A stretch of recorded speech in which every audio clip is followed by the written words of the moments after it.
后来乡亲啊，讲有一种改良型的针具，叫做蒲针，对改善酸痛真有效。台中一个伫饭店咧上班的陈小姐，因为长期姿势不良，造成着暗堆椎间盘突出，这个肌肉连带是病真暗，影响着困眠。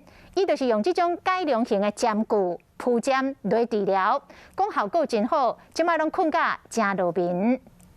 他的右肩在疼痛，右颈后疼痛。医生提蒲针，让陈小姐看安怎落针，因为长期姿势不良，造成暗堆的椎间盘突出，影响到伊的筋肉，嘛影响困眠。去找医生了后，评估无需要开刀，是用改良型的针具蒲针来治疗。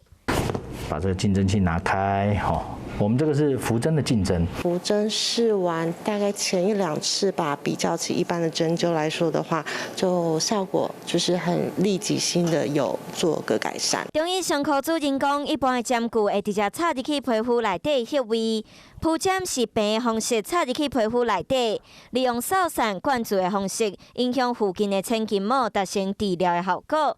虽然看起来有淡薄惊人，不过其实袂真痛，相对安全。 整体会被传导的，筋膜链彼此是相通的，所以我们才用“链”这个字来描述它。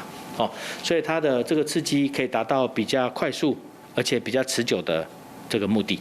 蒲针主要是用伫筋的无爽快，或者是血路无通所造成的无爽快，会当随改善。目前自费1摆1000块，不过敢若会当暂时改善。想要长久改善，要是爱调整姿势，维持运动的关系，才会当真正脱离病情。